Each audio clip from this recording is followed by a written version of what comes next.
안녕하세요. 오목사와 함께하는 오목조목 성경 이야기. 오늘의 주제는 10번째 재앙을 넘어가는 6월절입니다. 9가지 재앙에도 불구하고 이스라엘 백성들을 놓지 않는 파라오에게 모세는 마지막 재앙을 경고합니다. 여호와께서 바로에게 말씀하십니다. 밤중에 내가 애굽 가운데로 들어가리니 애굽 땅에 있는 모든 처음 난 것은 왕 위에 앉아있는 바로의 장자로부터 맷돌 뒤에 있는 몸종의 장자와 모든 가축의 처음 난 것까지 죽으리라. 이 10번째 재앙은 장자의 재앙입니다. 그래서 장자와 짐승의 첫 새끼가 죽게 되는데 이집트 최고의 신 이 오시리스와 생명과 자유의 여신이라고 하는 이 이시스, 이 파라오가 또 신입니다. 이런 자기들이 믿는 최고의 신을 하나님께서 심판하셨던 겁니다. 그렇지만 이스라엘 백성에게는 재앙을 피하는 방법을 알려주십니다. 이 피하는 방법은 이렇습니다. 이달 1월 10일 날 어린 양을 취하되, 어린 양은 흠이 없고 1년 된 수컷으로 미리 간직하였다가 이제 4일 동안 간직하였다가 14일이 되는 그 해질 때에 그 양을 잡아라 하십니다. 간직하였다는 것은 4일 동안 데리고 있으면서 그냥 먹이만 주는 게 아니라 매우 세심하게 관찰하고 돌보라는 겁니다. 왜냐하면 우리 대신에 이 어린 양이 죽게 되는 것을 지켜봄으로 인해서 하나님의 은혜를 깨닫게 하시기 그 뜻입니다. 해질 때라는 것은 그 해질녘부터 해질 때까지 오후 3시부터 6시 사이의 시간을 말하는데, 그렇게 양을 잡아서 그날 그 밤에 그 피를 집 좌우 문설주와 인방에 발라라. 그리고 이 밤에 이 고기를 불에 구워서 무교병과 쓴나물과 같이 먹되 그 뼈를 꺾지 말고 머리와 다리와 내장을 다 불에 구워 먹고 남은 것은 조금도 남기지 말고 불에 태워서 없애버려라. 이렇게 말합니다. 이 양을 불에 굽는다는 것은요, 물에 삶는 것보다 짧은 시간에 요리가 가능하기 때문입니다. 지금 구원의 문제가 시급한데 고기를 삶거나 떡을 발효시킬 시간이 없습니다. 그렇게 지체하다가 바로의 마음이 바뀌어서 도로 잡아들일 수도 있고, 또 이스라엘 백성들의 마음이 나 안 가 할 수도 있는 겁니다. 그래서 급하게 요리하기 위해서 구워라. 그리고 누룩 던지지 말고 쓴나물과 같이 서서 먹되, 이제 먹는 장면입니다. 허리에 띠를 띠고 발에 신을 신고 손에 지팡이를 잡고 떠날 것처럼 준비하고 급히 먹으라. 이것이 여호와의 유월절이니라. 당장 떠날 것처럼 완전 무장하고 먹어야 되는데 소방관들이 완전 무장하고 대기하듯, 또 이순신 장군이 전쟁 때에는 갑옷을 입고 잠을 잤다고 합니다. 이렇게 떠날 준비하고 먹는 이 날을 유월절이라고 합니다. 패스오버, 영어로 패스오버, 또 헬라어로는 파스카, 이브리어로는 페사흐. 이 뜻은 지나가다, 뛰어넘다, 이게 휙 넘어가는 겁니다. 그러니까 이 재앙이 왔다가 요 집만 휙 넘어가는 것, 유월하는 것, 이것이 바로 유월절입니다. 그래서 애굽 땅을 치는 죽음의 천사가 이제 온 땅을 돌아다닐 때에 이 피가 발라져 있는 그 집, 그것을 보면 피를 볼 때에 이 집을 어떻게 한다는 거예요? 넘어가리니 재앙이 너희에게 내리지 않을 것이다. 이것이 바로 패소, 넘어간다, 유월절이라는 겁니다. 그래서 성경 참 놀랍습니다. 이게 우연의 일치일까요? 유월절 양 잡는 날 1월 14일이 바로 예수님이 십자가에 돌아가신 날이 바로 유월절 1월 14일이었습니다. 또 유월절 양 잡았던 그 시각이죠. 오후 3시. 예수님 십자가에 돌아가신 시간이 오후 3시고요. 또 문인방과 좌우 문설주에 피를 발랐죠. 예수님의 이 두 손, 머리, 옆구리, 발, 이 흘린 피를 상징하는 거고요. 또 양의 뼈를 꺾지 말라고 했죠. 예수님 돌아가실 때 원래 죄수들의 그 양 발을, 무릎을 꺾어서 빨리 죽게 하는데 예수님은 빨리 돌아가셔서 무릎의 뼈를 꺾지 않았다라고 말합니다. 그래서 모든 뼈를 보호하시며 그 중에 하나도 꺾이지 아니하였다는 이 다윗의 시편처럼 예수님의 그 모든 것이 말씀대로 이루어졌던 겁니다. 그러니까 이 성경의 유월절은 바로 1500년 후에 오실 예수님의 죽음을 예표했던 겁니다.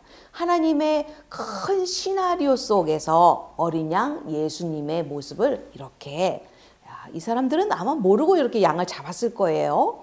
그런데 이 말씀의 시나리오가 이루어졌던 겁니다. 어린 양은 바로 예수 그리스도셨습니다. 세례 요한이 예수님이 자기에게 이렇게 나오시는 걸 보고 말합니다. 보라, 세상 죄를 지고 가는 하나님의 어린 양이로다. 또 이사야는 말합니다. 마치 도수장으로 끌려가는 어린 양과 털 깎는 자 앞에서 잠잠한 양같이 그의 입을 열지 아니하였다.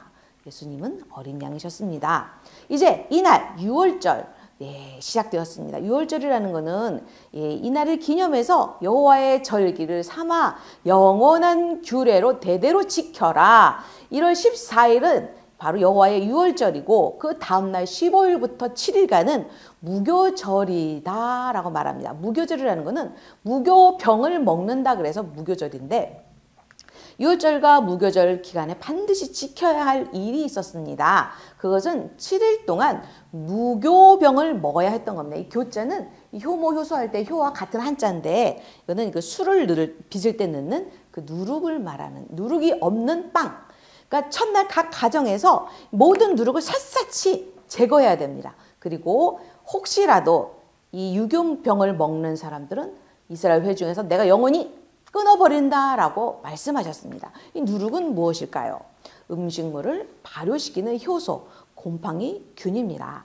이 효소를 넣으면 이 본래의 이 상태에서 다른 상태로 바뀌지요. 원래의 딱딱한 상태에서 부들부들하고 그다음 부풀어 오르지요. 이것이 이스트와 효모인데, 술이나 빵이나 밀가루 반죽에 이것을 넣어서 맛있는 음식을 만드는데, 누룩에는 두 가지 뜻이 있습니다. 좋은 의미의 누룩이 있습니다. 성경에 보면 천국은 마치 여자가 가루 서말 속에 갖다 넣어 전부 부풀게 한 누룩과 같다. 밀가루 통에 누룩을 넣어서 반죽을 하면 다음날 이만해지죠. 이것은 변화의 천국. 밀가루가 요만한 밀가루가 이만하게 부풀어 오는 좋은 변화죠. 또 오순절날 70절에는요. 유교병을 먹어야만 했습니다. 이것은 오순절에는 나중에 그 77절 오순절에 그 마가의 다락방이 성령의 역사로 인해서 엄청나게 이 전도 확장이 되죠. 확장되는 성령의 능력을 표현한 겁니다. 그런데 나쁜 의미의 누룩도 있습니다. 이 누룩이 그 식물이 이제 그 발효하면서 부패가 빨라져. 이게 부풀어 오른 것까지는 좋은데 급속하게 이제는 부패가 되기 시작합니다. 바로 이겁니다. 바리새인들과 사두개인들의 누룩을 주의하라. 예수님께서 말씀하셨죠. 바리새인들과 사두개인들의 교훈, 이들의 교리가 바로 악한 누룩과 같다는 겁니다. 그래서 이 누룩을 없애야 하는데 그 이유는 400년 동안 이스라엘 백성들이 이집트 400년 동안 살면서 애굽의 신앙, 애굽의 그 우상, 애굽의 잘못된 그 모든 것들이 온 몸에, 온 집안에 쩔어 있는 거 아닙니까? 그래서 7일 동안 누룩이 없는 생활, 정결한 생활을 통해서 옛 것을 버리고 새 사람으로 시작하는 그런 의미가 있었던 겁니다. 너희는 누룩 없는 자인데, 바울이 지금 말하고 있습니다. 너희는 원래 누룩이 없는 자다. 그런데 새 덩어리가 되기 위해서 묵은 누룩을 내어버려라. 묵은 누룩도 말고 괴악하고 악독한 누룩도 말고 오직 순전함과 진실함에 누룩 없는 떡으로 우리 살자. 지금 바울이 얘기하고 있는 거예요. 그래서 여기 묵은 누룩, 괴악하고 악독한 누룩은 바로 우리 주님을 알지 못한 세상에 살던 그 습성, 죄악된 것들과 잘못된 교리, 교훈을 표현했던 겁니다. 드디어 그 밤이 왔습니다. 1월 14일 그 밤중이 되었습니다. 여호와께서 애굽 땅에서 모든 처음 난 것, 곧 왕위에 앉은 바로의 맏아들부터 옥에 갇힌 사람의 맏아들까지 가축의 모든 난 것들을 다 죽이셨다. 죽음의 천사가 집집마다 노크하면서 장자들을 죽일 때에 그 피 바른 집만 넘어가면서 그렇게 엄청난 죽음의 천사가 지나가고 나니까 그 한밤중에 앞집 뒷집 옆집 울고불고 난리납니다. 아이고 우리 아들 죽었네. 아이고 이 집도 울고 뒷집도 울고 온 집안이 대성통곡하는데 이 바로도 얼마나 이 귀한 아들이 죽었으니 마음에 충격을 받았겠습니까? 그래가지고서 아우성 속에서 모세와 아론을 부릅니다. 그리고 빨리 가라 다시는 오지 마라. 나를 위해서 기도해. 그러면서 바로가 드디어 이 강팍한 바로가 10번째 재앙에 그들을 보내게 되어서 그 밤에 1월 15일 그러니까 그 새벽쯤 되겠지요. 엑소더스 출발 430년이 되는 날 출발을 했던 겁니다. 유아후에 보행하는 장정이 60만 명이요. 수많은 잡족과 12만의 가축이 함께하였다. 애굽에 거주한 지 430년이 끝나는 그날 430년이 꽉 찼던 그날 그 밤에 여호와의 군대가 다 애굽 땅에서 나왔다라고 말합니다. 이 잡족이라는 거는요. 이스라엘과 애굽 사람들이 뭐 혼혈 아니면 뭐 재앙에 감동받았던 이집트 사람 기타 외국 사람들이 이 재앙을 보면서 저기 가면 뭐 좋은 게 있나 보다. 그리고 함께 따라 나왔던.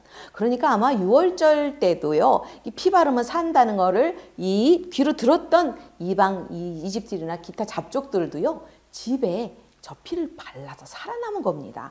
이들도 이 재앙에서 살아남아서 이제 같이 엑소더스 가는 겁니다. 이렇게 우상과 헛된 것을 의지하는 자는 망하지만 마지막 재앙 때에도 하나님께서 피할 방법을 우리에게 알려주시는 겁니다. 이 430년이라는 언약에 꽉 찬 시간이 지나자 하나님의 말씀이 이루어지지요. 우리도 6월절 어린 양의 피가 살려주었듯이 우리에게도 주님의 보혈로 말미암아 구원에 이른 여러분들이 되셨습니다. 이제 무교절 그 세상의 죄악에 누르게 빠지지 말고 죄악 없는 정결한 삶 속에서 하나님의 나라를 구하는 여러분 되시기를 축복합니다.